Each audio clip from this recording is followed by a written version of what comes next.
Tole je že tretji predstavnik zelo mlade znamke Leapmotor pri nas in se mi zdi tudi najboljši doslej.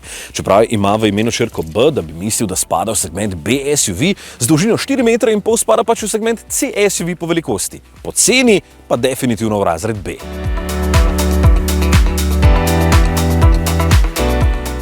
Ob trenutni zajetni subvenciji res ponuja veliko za svoj denar, najprej seveda prostora.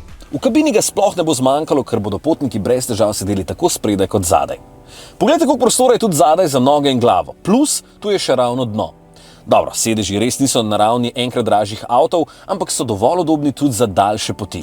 Pogrešam edino nastavitve ledvene opore pri voznikovem, če že ima vse ostalo, kot so elektronska nastavitev, ogrevanje in celo prezračevanje. Kitajci res ne razočarajo z opremo, je pa to kvazi usnje zdaj v tem času nekako še okej, v vročih poletnih dneh pa ni tako prijetno. Pa še prtljažnik je dokaj spodoben, 420 litrov sprejme. Rečem spodoben zato, ker ni velik. Tukaj nas Kitajci pogosto pustijo hladne, očitno pač hočejo imeti več prostora za svoje dolge noge, mi pa se očitno večkrat selimo in rabimo zato tukaj več prostora. Je pa spredaj še en dodaten prostor, 25 litrov sprejme, za kak polnilni kabel in kaj podobnega.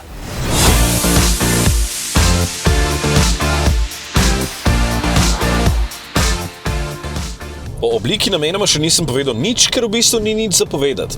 Že dolgo nisem srečal bolj neizraznega avta in me je izgled pustil hladnega kot špricer. To je lahko prednost za tiste, ki ne iščete pri svojem avtu nobenih čustev, ampak je res samo prevozno sredstvo. Za ostale pa znajo druge znamke boljš poskrbeti. Tudi vožnja je v tem stilu, torej umirjena, lahkotna in prav nič razburljiva. Jaz vedno iščem več občutka na volanu, tukaj jih praktično ni, ker je servo tako mehek. Da ima ta avtopogon zadaj bo super pri parkiranju, ker kolesi spredaj lahko bolj zavijeta, neke dodatne dinamike med vožnjo pa to ne prinaša. Podvozje je načeloma kar v redu in fajn blaži, se pa včasih mal dlje ziba, kot bi si želel, ampak nič posebnega v resnici. Zmogljivosti sploh niso slabe, ker tudi motor ni švoh. 160 kW ima, torej 218 konjev, zato do 100 na uro požene v 8 sekundah in tudi vmesni pospeški so dobri, kot smo vajeni od električnih avtov. Mi pa ni všeč, da ne morem lepo dozirati moči, ko se peljem srednje hitro. Imam občutek, kot da vedno dam preveč pedala, pol grem malo prehitro in zmanjšam in to lahko moji sopotniki občutijo, kot da ne znam lepo umirjeno voziti. Poraba niti ni tako slaba glede na mraz zunaj. Zaenkrat je povprečje dobrih 18 kWh na 100 prevoženih kilometrov, pa je bilo veliko vožnje po avtocesti. Poleti pa vem, da bi šlo bolje, torej ima brez težav več kot 300 km dosega. Serijsko ima vgrajeno toplotno črpalko, kar seveda pomaga pri manjši porabi, s polnjenjem sem pa srednje zadovoljen. Na navadnih polnilnicah se polni z 11 kW, na hitrih pa obljubljajo 160 kW.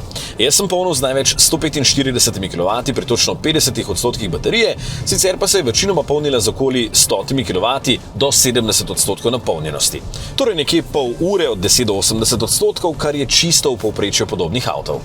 Moram pa kritizirati pomoč za ohranjanje voznega pasu, ker je tako nadležna in vseljiva, da avta praktično ne moreš normalno peljati, če ne izklopiš pred vožnjo.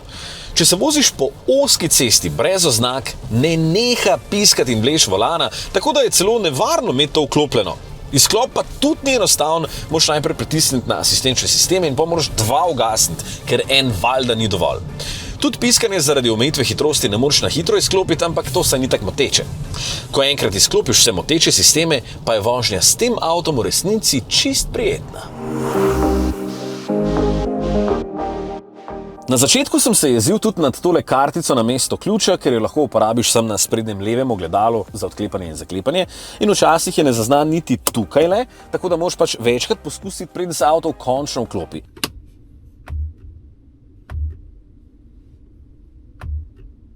Ampak tega lastniki avta sploh nikoli ne bodo vedeli, ker si lepo nastaviš aplikacijo na telefonu, potem pa vse urejaš tam. Tudi odklene in zaklene se potem samo s telefonom. Res enostavno. Edino, ni mi jasno, zakaj predgretje baterije možno samo v aplikaciji. Torej moraš med vožnjo najprej najti telefon, vzeti v roke, da lahko vklopiš predgretje, namesto da bi bilo to enostavno rešeno z enim gumbkom tule v meniju. Kitajska logika pač. Da tukaj ni nobenih gumbov, sem se nekako navadil, ker je menijska struktura v resnici zelo dobro urejena, čeprav bi potem vsaj raje videl tule malo večje ikone, da bi lažje vse skupaj pritiskal med vožnjo. Izdelava se mi ne zdi slaba, je pa plastika bolj tako. In ne morem verjeti, tokrat DAB postaje na radiu delajo čist super. Bravo, Leapmotor! To je majhen korak za njih, ampak velik za nas uporabnike. Avto, ki po velikosti spada v C, po ceni pa v B, se sploh ne sliši slabo. Dobro, je nekaj lastnosti, ki mi res grejo na živce, dokler jih ne izklopim. Potem pa je vožnja prijetna, nička razburljiva, na kar naznanja že zunanja oblika, po drugi strani pa seveda vse skupaj manj zahtevno za vse tiste, ki iščete praktičen električni avto za vsak dan.